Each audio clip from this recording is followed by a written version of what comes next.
in the election. Because? It's quite funny.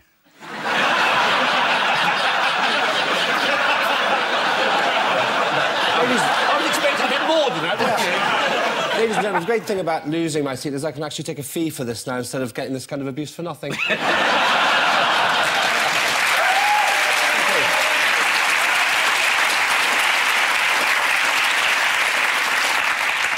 And it's Very just unfair. gone up. There was Jackie Smith. Lots of people stayed up to watch her be thrown out. What time was Jackie Smith thrown out? Anyone? Up? 3? No. You won't be drawn on figures, will you? Bloody public. They won't tell you anything. Bigots. Her husband was probably still up to console her. Late night telly, you know. What's been the really big news for the BBC in this election? The election studio that they spent all the money on? Indeed. Oh, really? Yes, apparently. They've spent billions of licence payers' money on a massively pompous, over-the-top election studio, which they're very excited about. Hugh Edwards, in particular, can't stop mentioning it. Well, every night this week, we'll be broadcasting from the BBC's main election studio. Jeremy Vine there, Nick Robinson, our political editor, here with me in the election studio. And in a moment, all the election news where you are, and we'll be back here in the BBC election studio tomorrow night. We're in the BBC's election studio with the latest on the campaign. A very good evening from the BBC election studio. Our economics editor, Stephanie Flanders, is here with me in the BBC election studio. Tomorrow is here in the BBC election studio. Have a good night. So where was he exactly? Well, apparently it cost 20 million quid to build. No, well, it might have. They won't tell us. So I'm just having a punt there. How much do you think this set cost to build? 20 quid. But be fair, they're going to get a lot of use out of it. Because I think we're going to have a couple of elections this year. Can't we make it a weekly occurrence? Yeah, Oh, I do hope so. And they've been equally smug about their very fancy, completely necessary and not at all patronising graphics, too. Did anyone see Jeremy Vine explaining the tricky concept that Cameron might not win enough seats to get to number 10 with a majority? Should we have a look? Yeah, lovely. Here we have Downing Street. At the far end, on the other end, is the door of number 10. He needs some paving stones, doesn't he? Here they come. Each paving stone has the name of a seat on it. These are the 116 seats that the Conservatives need for an overall majority in the House of Commons. Crazy paving. Well, it's not actually as easy as it looks. Should we just have a look at Jeremy practising that a little earlier? Oh, yeah. Yeah, and you need to listen carefully here. Newsnight alumnus Jeremy Vine readying himself with his super sophisticated graphics to take the Walk of Fame. Where are they?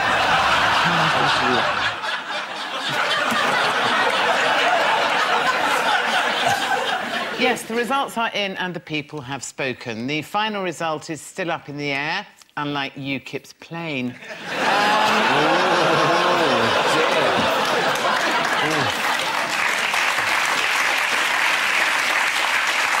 Oh, that's good. They're clapping a plane crash. No, I think there's a mood in this audience today, which is a mood of sort of like, thank God it's over for a bit, and let's just take the piss out of the whole business. I think that's the mood that's in the audience today.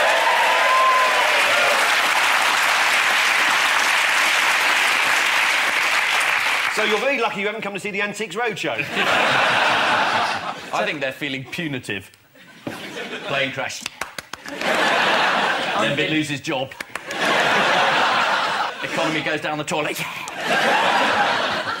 There's just no defence for getting in a plane there, is there? It's one of those things you look at and you go, we would feel sorry for you if there's any reason for you to be in a plane at that point. But they go, well, what would you change about your 2005 campaign? Mainly the altitude. Apparently the plane crash was caused by the banner they were towing mixing up with the prop at the front. I mean, how slowly were they going? I mean, backwards? The loop, maybe? It still doesn't work. No. You can't break the laws of physics. No. Ah, say that in a Scottish accent and I've got a job for you. In that case, I'll try. Yeah, can they break the laws of physics? Star Trek! There we are. Absolutely. I'm interested in the human story of what Lembit is going to do now. Go for it, then. Are there any headhunters in the audience? You just failed your whatever it interview. is you're looking for, really. I don't know yet. It's brutal democracy, isn't it? No, but you are. You were horrible to me the last time I was on the show as well, you were. I don't believe it. It's the sort of lies you politicians tell. I'm not a politician! Three at last!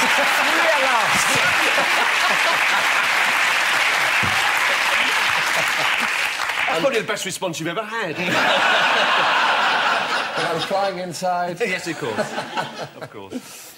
OK, if the parties can't reach agreement, the electorate may be asked to vote again, or if you were one of those who got locked out last night, for the first time. In some areas, the election night fiasco was blamed on large numbers of students turning up to vote just before the polls closed at 10, although, to be fair, they had only just got up. In Northern Ireland, First Minister Peter Robinson lost his seat, which must have been quite a shock for him, though perhaps not as big as the shock he got when he came home to find a 19-year-old shagging his missus. Harsh but true. Earlier in the week, Simon Cowell called for a Tory majority and warned that a hung parliament would be a disaster, as it would mean months of stupid arguments and then a dull compromise. Mind you, that's how they choose the winner of the X Factor. So, Paul, Ian, the old certainties are gone. It's time for unlikely alliances. Paul, could you ever find it in your heart to put your bitter rivalry to one side and form a coalition with Ian? Yeah, all right. Go on, then.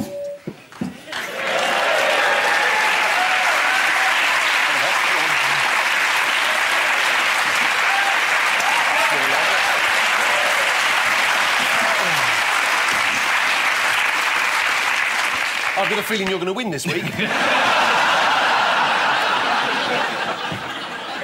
Have a look, Lembit, see how it's done. Yeah. This is much better. I love sitting here. This is great. I'll sit here forever for now on. Can I say I've always wanted this? Yeah. I've argued for it for years. And any suggestion that I'm doing it as a matter of convenience is not true. I agree with Nick. Paul.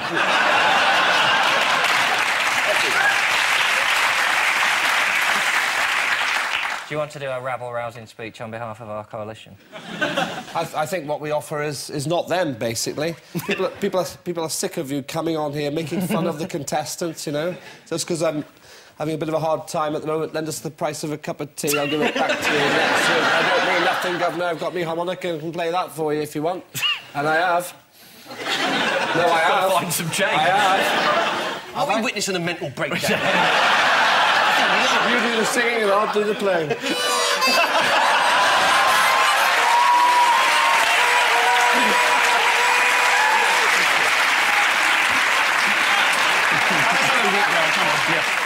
Are you happy to stay there? Yeah, very happy. Yeah, OK. Let's move on, then. Yeah. Right. I'm not saying it's permanent. It may only be around. Yeah.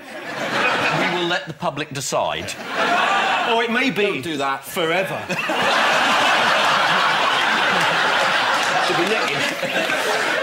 OK, get on with it. This is great. You're right in the middle of it. It's just sitting on the end like a bozo. No offence.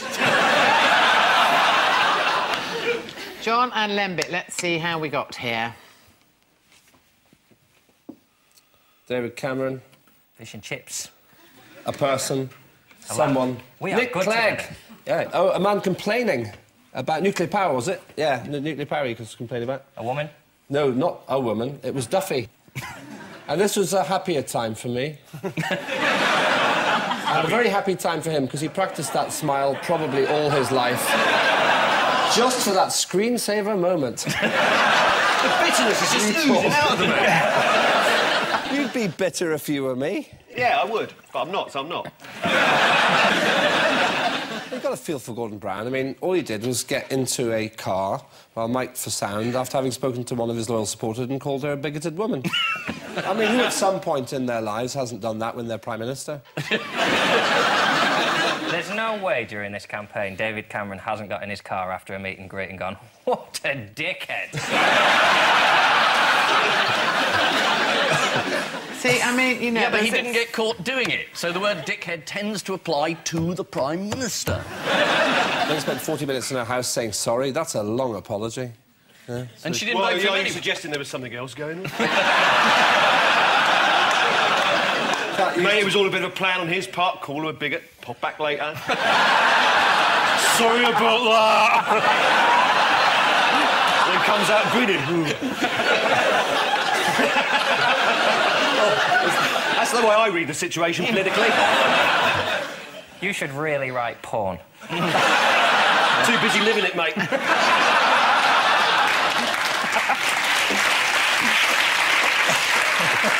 Now they're applauding pornography. Pornography air crashes. This audience will applaud anything. No wonder they couldn't come to a decisive decision at the polls. I've got a dead kitten in my pocket.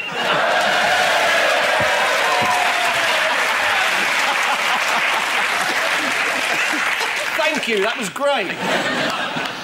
So, Gordon Brown is still Prime Minister despite Biddygate. Yes. According to the Mail on Sunday... He might not be by the repeat. No. You could have David Miliband as Prime Minister, and you haven't voted for him either. Exciting, that, wouldn't it? Or Harriet Harman. Oh, no. Seems that Harriet Harman's not as popular as a dead kitten.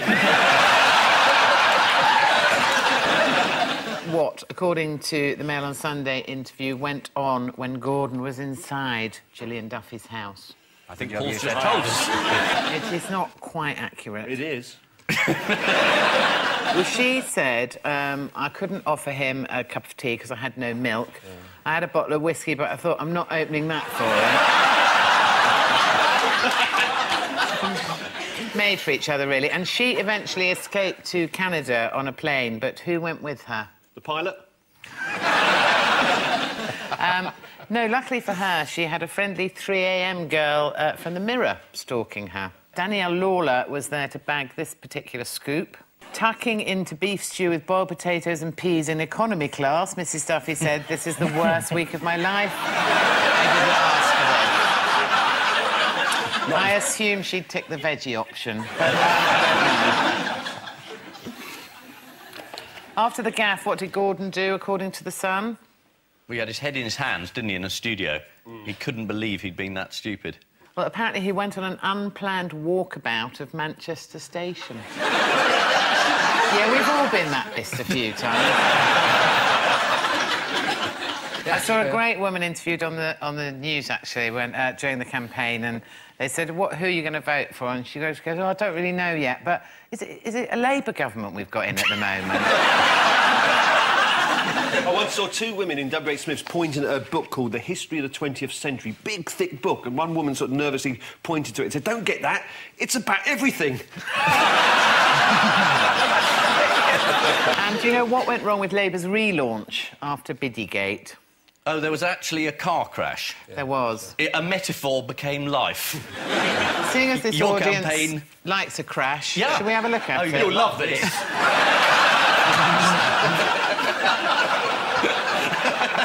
Creating tax fairness, making sure that our pledges...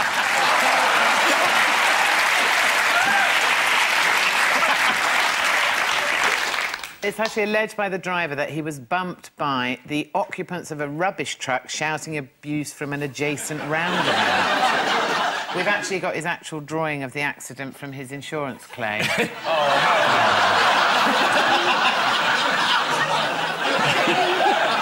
That's a good poster. Labour are not rubbish. Now, there have been a few problems on all sides to do with presentation. There was a technical problem when William Hague appeared to be speaking with Theresa May's voice. Oh, good.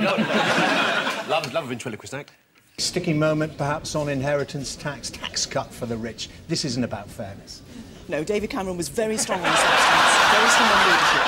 He showed he was prime ministerial, and he clearly showed that it's the Conservatives that have got the answers, that have got the policies that will really get them from the I think he's